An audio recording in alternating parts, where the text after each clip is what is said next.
high start that is bobbled and into touch. So not a fortuitous beginning to this championship final game.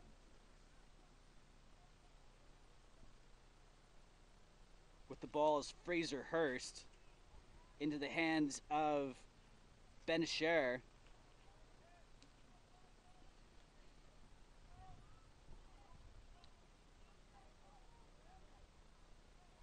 Saw Lopez with it for just a second. He's trying to join the action, but Shawnigan Lake have caused the turnover.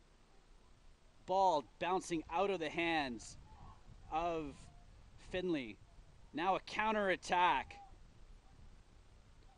Tamar Tucker-Harrison trying to find some space on that far touchline, but he is tackled. Now, once again, St. George's on an offensive attack through the hands. Onto the left side. Is there space out there? There's an overlap. The ball is fed into Jaden Bloom. And he will score the first try of this championship game.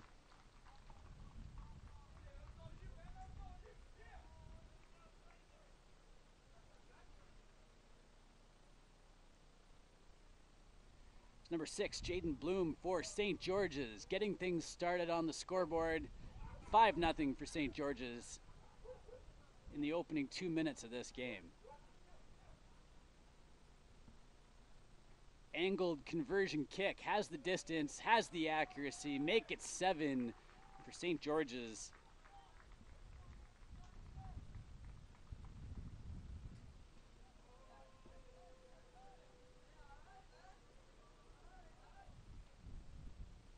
And here we go on the restart. High kick, forwards under it. Ball is slapped backwards, but racing onto it is Fraser Hurst. Over to Scher. To Hurst. Right then left, then right, then left. Finally thinks he has an opening, but he doesn't as he's wrapped up. Lopez.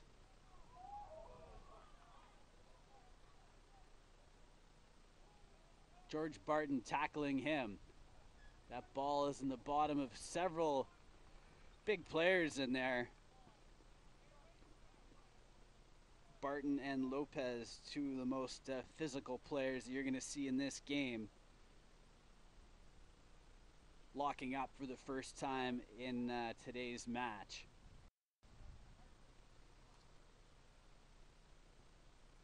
Simon Gray will feed the scrum. If it settles down, it was moving pretty early there. So penalty awarded to Shonigan Lake. Gray gets things started. Over to Finley. Ball jumps out of the hands of O'Neill. St. George's now with the reply. Starting from very deep inside their own territory, but there could be a corner to be turned by our try scorer Jaden Bloom. Oh, he gets around that ankle tap nicely, and he will cover 100 meters of distance. Jaden Bloom has his second try of this championship game. Right underneath the sticks. Take a break, young man. That was probably very exhausting. A very well-earned try for Jaden Bloom, and that brings St. George's score now up to 12.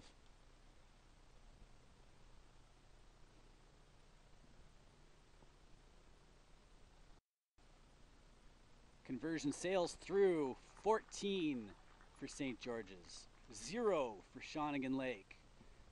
These two schools are very familiar with each other, often facing each other in these big matchups at the Provincial 15s and in the 7s as well. Both clubs met just as recently as Friday in the 15s, and that was a very tight, highly contested match.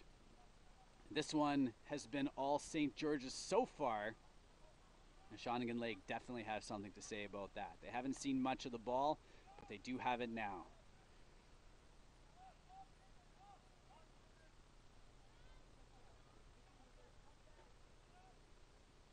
Brought down is Didn't get that number right. Check that. My apologies. This is Finley driving forward. His pass is intercepted, but we have a foot and touch first. And the line out taken by St. George's very quickly. Scher looking for help. He'll go to Bloom once more, and why not? He has been dangerous, but that's a strong tackle. The offload successful to Scher. He tries the dummy, and now into the hands of Will Sauter. Sauter dots down for the third try for St. George's in the first half. Nice intelligent play there from Ben Scher as he first looked off the tackler and then was able to slice that one through to the oncoming Sauter, who is running at full pace.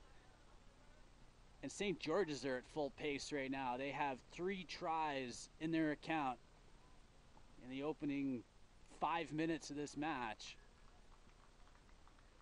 21 for St. George's, 0 for Shonigan Lake. This is not exactly what you would have expected between these two clubs. Very evenly matched, both very experienced, and it's been very one-sided. Sometimes sevens rugby goes that way. You just get the ball, you retain possession. It's just so hard to get possession back and get the territory that you need. But right now, Shawnigan Lake trying to burst forward through James O'Neill to Barton to Finley. Barton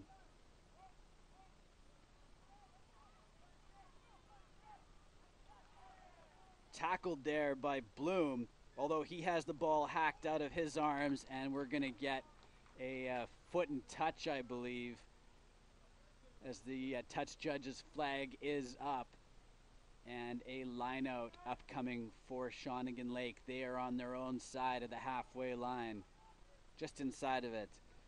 We have played 5.5 minutes of this opening half BC High School Sevens Provincial Championship game. George Barton not troubled by the initial tackle, but eventually brought down. Not releasing is the call against St. George's as they hustle to get back the required 10 meters. Still very static from Shawnigan Lake. A big shove there from George Barton, not happy with that confrontation. Our referee, Chris Asmus, speaking with George Barton, giving him some directions. Not happy with that shove. That's a halftime break, so I can tell you we're playing sevens and not tens.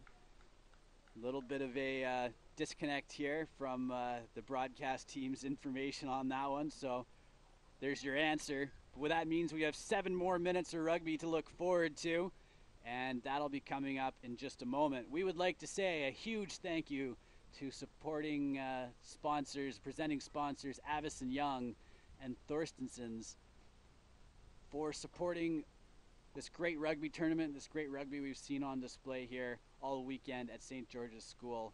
And we're moments away from a provincial championship being decided. It was all St. George's in the first half, 21-0. Couple of tries for Jaden Bloom, 1 try for Sauter, for Will Sauter, and that is your scoreline at the break. We'll be right back.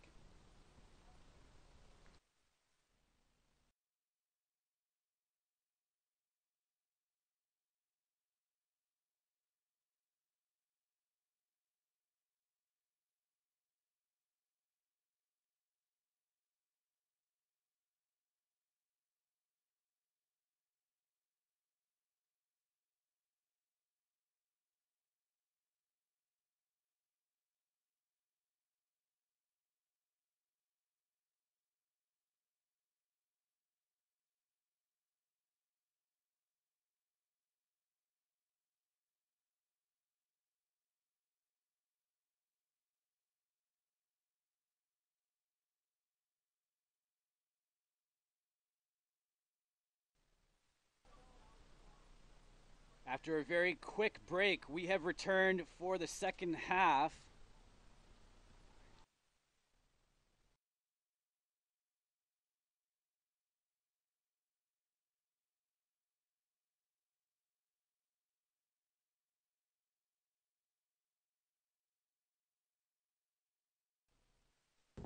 A half that was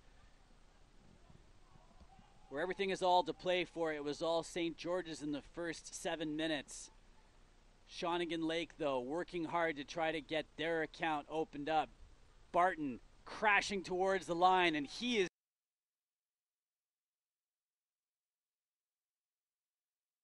in. So George Barton got a long talk from our referee right on the halftime break. No card issued. He stays in the game.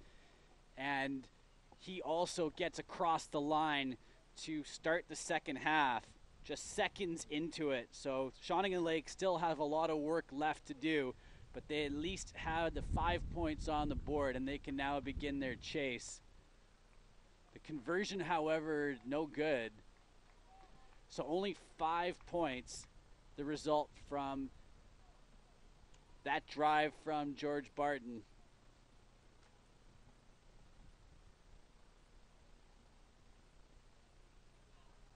And we resume once more. Lopez under it. Slow ball, whistle goes. Penalty for not releasing that ball. Barton taps it. He'll run to his right. Tackled around the upper body was McMaster. The ball is scooped up off the ground by O'Neill. Very enterprising work from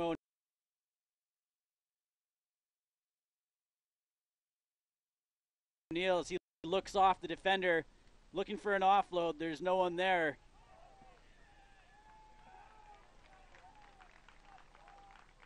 The penalty right at the line as Shawnigan Lake thought they might be in.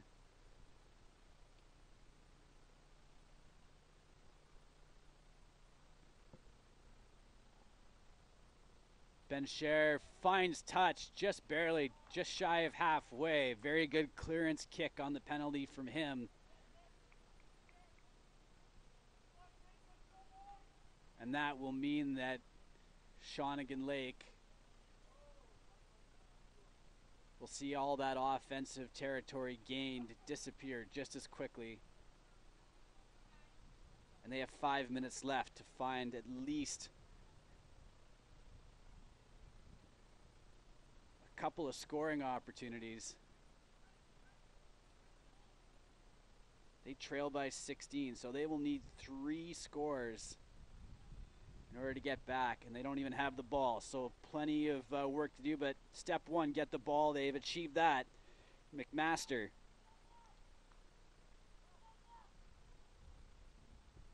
just inside the 22 to Barton. He's hard to bring down. He shows the ball for just a second, gets it in over to Finley, who is across the line.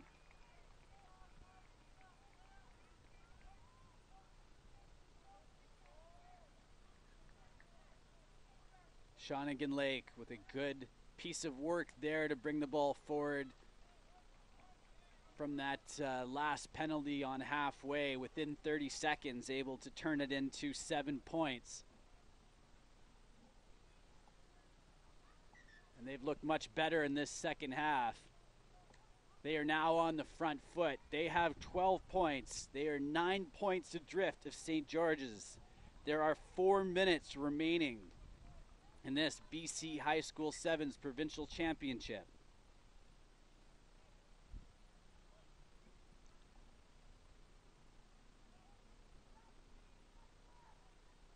Scher looking for an option, finds it. One-handed underhand pass, very nicely done to get it out to the outside on the wing. The ball is loose, pounced on by Hayhurst.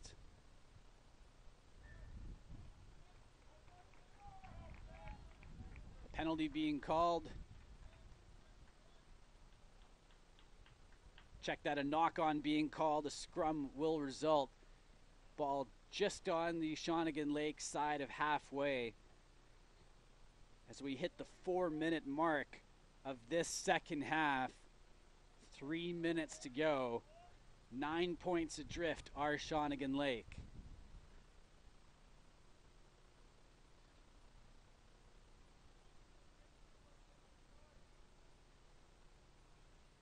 Gray feeds the scrum, picking it up off the back, but he is met very quickly. In his support, several Shawnigan Lake players. Finley able to get things going in the right direction for them. Now into the hands of Cole Milne. Whistle behind the play, a penalty. The referee, is he reaching into his pocket? A yellow card being issued.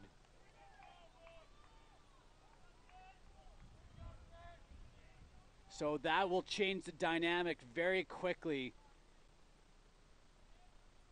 as a yellow card was issued against one of the St. George's players, and we now have 7 out there for Shawnigan Lake and only 6 out there for St. George's. I believe it was Ben Scher that was being asked to leave the field for that yellow card.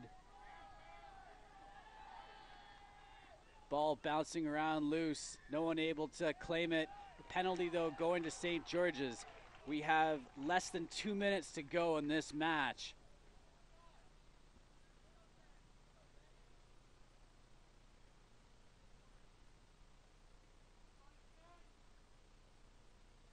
Time ticking down on Shawnigan Lake. The ball kicked into touch inside the 22. Clock continues to tick.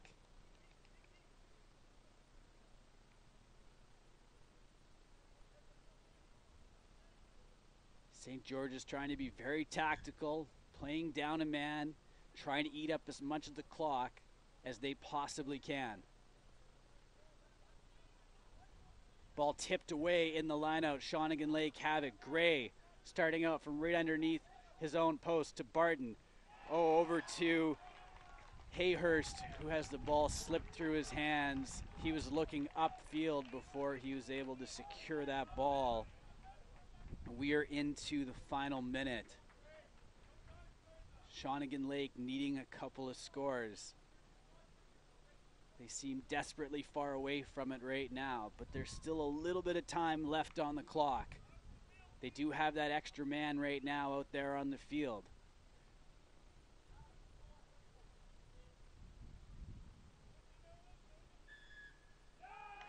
St. George's earning another penalty in that scrum.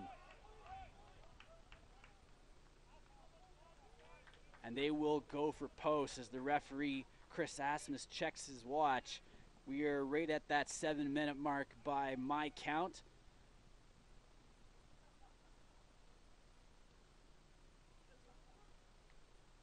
And the penalty is kicked wide, so the score remains the same, 21-12.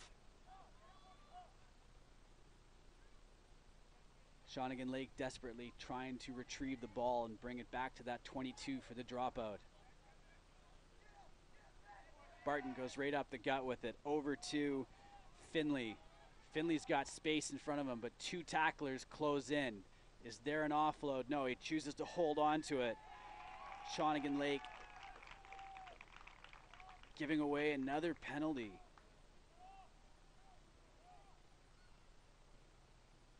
Referee checks his watch once more. The ball is going to be kicked into touch. And the players from St. George's race onto the field as they are the 2015 BC High School Provincial Sevens champions. Congratulations to St. George's on a tremendous weekend and on a tremendous game here in the final. They are able to stake themselves to a 3-try lead, all converted, 2 of them coming courtesy of Jaden Bloom. 1 additional one scored for good measure by Will Sauter, and that 21-point lead holds up. Shawnigan Lake able to get a couple back in the second half.